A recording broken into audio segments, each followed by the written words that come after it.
Bismillahirrahmanirrahim. Bonjour chers étudiants.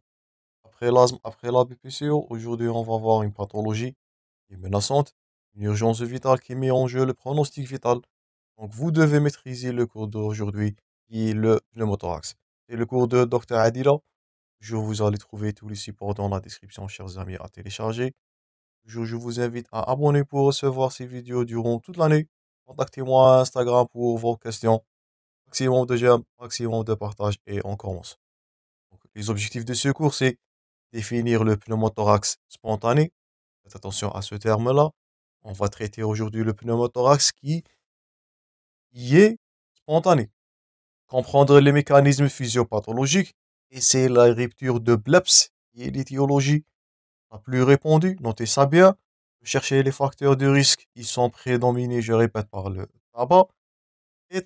Comment établir un diagnostic positif d'un pneumothorax. Rechercher surtout les signes de gravité qui mettent en jeu le pronostic vital.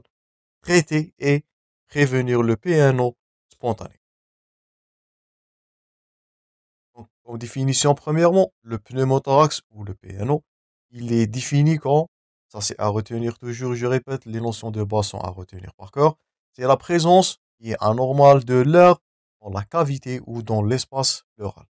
Normalement, après le rappel anatomique qu'on avait vu précédemment, donc les deux plèvres, ils constituent un espace virtuel. Je vous invite à consulter le cours de pleurésie. On avait parlé de ça. Donc dans les épanchements, il s'agit du liquide. Là, c'est l'inverse. Il s'agit de l'air de façon anormale dans la cavité pleurale et c'est plus grave que du liquide et vous allez voir pourquoi. Donc, ce dernier qui est spontané, donc un pneumothorax spontané, c'est ce qu'on va traité aujourd'hui, il est l'inverse bien sûr du pneumothorax traumatique ou bien le pneumothorax iatrogène.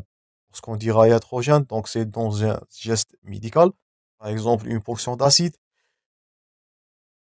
une ponction pleurale, ça va finir malheureusement par une erreur médicale et ça va donner. Donc parmi les causes, donc c'est iatrogène dans un contexte thérapeutique. Faites attention, vous pouvez induire un pneumothorax de façon qui est involontaire. Donc ce dernier peut être primaire ou bien idiopathique, il va survenir sur un poumon qui est sain. Donc, il est souvent chez un sujet jeune. La plupart du temps, il est bénin. Donc, le pneumothorax dit primaire ou idiopathique survient, je répète, chez les sujets jeunes, terrain tabagique. La plupart du temps, il est bénin. Donc, on va voir les classifications. S'il s'agit d'un pneumothorax de moins de 2 cm, vous allez voir ça. Et généralement, il est lié à la rupture de bleps. Et on va voir les bleps dans juste quelques diapos. Premièrement, le pneumothorax primaire, idiopathique, survient chez un sujet jeune, longiligne, généralement fumeur. C'est la rupture de bleps. Gardez ça en tête et faites attention dans vos cas cliniques pour savoir s'il s'agit d'un pneumothorax primaire ou secondaire. Deuxièmement, il peut s'agir d'un pneumothorax secondaire, spontané secondaire, qui va survenir chez un poumon malade. Donc, je répète, si vous avez dans vos cas cliniques un patient sain, un poumon sain, vous êtes devant un pneumothorax spontané dit primaire, il est causé par ce que vous voyez là, ça c'est du bleps. Donc ça, c'est des bleps, donc ce sont des régions de fragilité dans le lèvre, dans les deux feuillets, on va voir ça avec détail, qui sont causés par le tabagisme. La rupture de ce dernier, elle va donner ce qu'on appelle un pneumothorax spontané primaire ou idiopathique. Il survient, je répète, faites attention sur un poumon sain. Donc là, vous voyez que tout le parenchyme est sain. Il n'y a pas de pathologie dans le plèvre ou dans le parenchyme. C'est juste des bulles de bleps. Et généralement et heureusement, ce dernier, le primaire, il est bénin. Par contre, le deuxième, qui est le spontané, donc tout ça c'est du bleps. Donc c'est d'autres variétés. Et là, malheureusement, c'était un poumon qui est malade. Donc, un poumon pathologique, souvent, il survient par contre, ce dernier, le secondaire, il survient chez les sujets âgés. Il est moins bien toléré que le pneumothorax primaire. Et il va survenir sur une décompensation de pathologies pulmonaires. Donc, par exemple, cancer, tuberculose, infection. Donc, vous voyez là que le parenchyme, malheureusement, il est endommagé. Donc, comme définition, je répète, il ne faut pas banaliser les définitions et les notions de base. Un pneumothorax, si on récapitule, c'est la présence de l'air dans la cavité pleurale.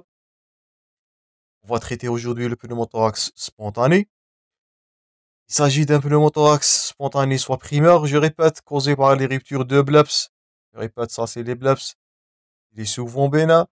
Il survient chez un sujet qui est jeune, un sujet en bonne santé, il est bien toléré. Par contre, le deuxième, le pneumothorax spontané secondaire, donc, il va survenir chez un sujet taré, selon des comorbidités, par exemple, néoplasie, des tumeurs, des infections, des pathologies, ou bien d'autres pathologies pulmonaires chroniques sous-jacentes. Donc tout ça, ça va favoriser, ou bien ça va donner le contexte du pneumothorax spontané secondaire. Donc ça, c'est pour la définition. L'intérêt de la question, pourquoi on étudie, donc là vous voyez un parenchyme, donc une tumeur, pourquoi on étudie, donc deuxièmement l'intérêt de la question aujourd'hui, pourquoi on étudie le pneumothorax, comme on avait dit, c'est un motif fréquent de consultation en urgence. Il peut mettre en jeu le pronostic vital. Deuxièmement, le point fort, le diagnostic du pneumothorax, il est radiologique. Gardez ça en tête. C'est la radiologie, c'est l'interprétation d'un cliché, donc une compétence que vous devez acquérir au cours du module de pneumologie. Vous devez acquérir l'interprétation des urgences vitales et parmi ces urgences, il s'agit du pneumothorax. Donc, le diagnostic du pneumothorax, notez bien, il est radiologique. La thérapeutique, ce dernier, nécessite des connaissances et la maîtrise des techniques. Et l'exsufflation, la pleurodèse, le retomie, on va voir ça dans le traitement. En plus, la disponibilité des moyens. C'est une urgence vitale si vous ne traitez pas et si vous prendre pas en charge un pneumothorax de façon adéquate peut engendrer le pronostic vital. Le pronostic, c'est tout ce qu'on avait dit dans le début de cette partie. C'est une urgence vitale dans les formes graves de ce dernier. Et gardez-vous bien que les formes graves sont le pneumothorax suffocant, on va voir ça dans les formes de gravité. Le pneumothorax qui va survenir de façon bilatérale.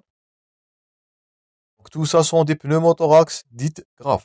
Donc un pneumothorax grave, c'est une urgence vitale. Elle met en pronostic, elle met en jeu le pronostic vital. Et elle a, gardez ça en tête, le risque de récidive qui est très élevé. Donc un patient qui va développer un pneumothorax, il a du risque de 20% de redévelopper, d'avoir de la récidive de ce dernier dans les prochaines années. Donc, concernant le pneumothorax, notre intérêt aujourd'hui, c'est très fréquent, c'est grave. Dans les formes graves, il peut engendrer le pronostic vital. Là, c'est de l'urgence. Il nécessite la bonne prise en charge. Il a aussi le risque de récidive si une hygiène de vie ou bien une prévention n'est pas faite. Et aussi, ils peuvent être inclus dans le terrain des maladies professionnelles. Et on va voir les maladies professionnelles dans le prochain intitulé. On va voir les pneumoconioses. Donc, le pneumothorax peut être aussi intégré dans le terrain professionnel. Certains métiers à risque ou bien les personnels navigants. Donc, les pilotes, gardez-vous en tête, si vous avez dans vos cas cliniques, il s'agit d'un pilote. Donc, c'est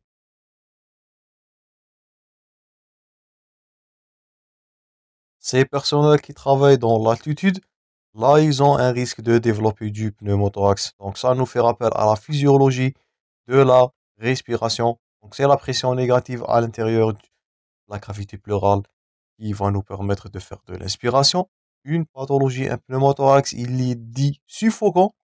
Et surtout chez ces patients navigateurs, ils peuvent développer un pneumothorax à une altitude élevée et c'est un risque professionnel. Donc, j'espère que c'est clair pour l'introduction et l'intérêt de la question. Maintenant, on va passer à la physiopathologie, le titre le plus important. Donc, pour le pneumothorax spontané primaire, donc c'est la fuite aérienne par rupture de bleps. Donc là, c'est une fuite. Donc là, le diagnostic, il est radiologique. Qu'est-ce que vous voyez là? Donc c'est l'hyperclarté. On va traiter ça dans la partie interprétation des clichés et prochainement.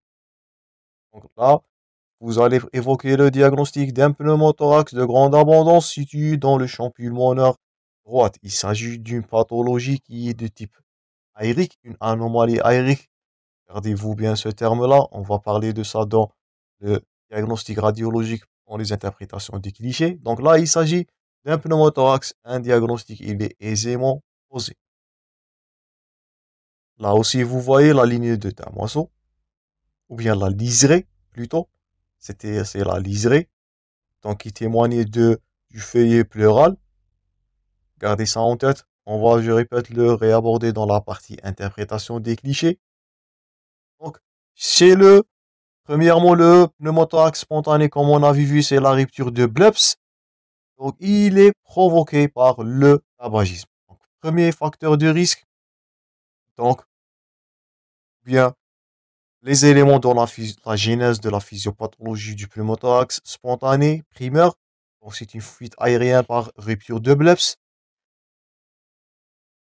ou bien une hyperporosité pleurale qui est localisée, mais généralement, c'est les bleps qui sont la cause la plus fréquente. L'inflammation des petites voies aériennes qui est induite par le tabagisme. Donc, si vous avez dans vos cas cliniques, je répète, un patient fumeur, jeune, longiligne, gardez bien ça en tête. Donc, vous allez penser vers un pneumothorax qui est dit primaire. Deuxièmement, pour le pneumothorax spontané secondaire, donc là, c'est le tabagisme. Le patient longiligne, le voilà, un patient longiligne, fumeur, jeune. Donc ça, c'est le terrain typique. Donc c'est la forme typique d'un pneumothorax spontané qui est primaire. Donc ne fais pas cette bêtise, ne confondre pas entre pneumothorax primaire et pneumothorax secondaire. Donc c'est très facile à évoquer. Donc là, un patient longiligne, fumeur, je répète, jeune. Donc là, vous allez évoquer un pneumothorax primaire. Il s'agit d'autres facteurs donc, qui sont génétiques. On va voir ça dans la partie clinique. Et concernant le pneumothorax spontané secondaire, comme on avait dit, il s'agit de deux mécanismes. On note premièrement la nécrose du parenchyme pulmonaire, ce qu'on avait vu précédemment. Donc là, ce que vous voyez là, c'est un parenchyme qui est pathologique, un parenchyme nécrosé. L'origine peut être infectieuse, la tuberculose. Évoquer la tuberculose comme étiologie d'un pneumothorax. La staphylococcie, les pneumonies, c'est tout ce qu'on a vu comme pathologie ou bien des pneumonies, ou bien de pathologies non infectieuses. Malheureusement, c'est les néoplasies. On parlera de cancer bronchique, la pneumopathie infiltrante diffuse, pathologie interstitielle, ou bien le parotraumatisme, comme on a vu, idiopathique, qui est dû, ou bien qui est provoqué chez des patients qui sont intubés dans la réanimation. Donc, je répète, la physiopathologie est le titre le plus important. Un patient premièrement jeune, longiligne, un patient fumeur, connu tabagique. Certains terrains, je répète, certaines causes génétiques peuvent être incriminées. Donc là, vous allez évoquer un pneumothorax primaire causé par la rupture de bulle de Leps. Ça, c'est la première cause. Deuxièmement, concernant le pneumothorax dit secondaire, différenciant entre les deux, j'espère maintenant. Donc, c'est un pneumothorax toujours spontané qui va survenir sur un parenchyme qui est pathologique, nécrosé, évoquer la tuberculose, évoquer les pneumonies, la staphylococcie en premier plan, les causes non infectieuses, le cancer bronchique, les pneumopathies interstitielles diffuses et la liste s'allonge chez un sujet âgé avec terrain de comorbidité.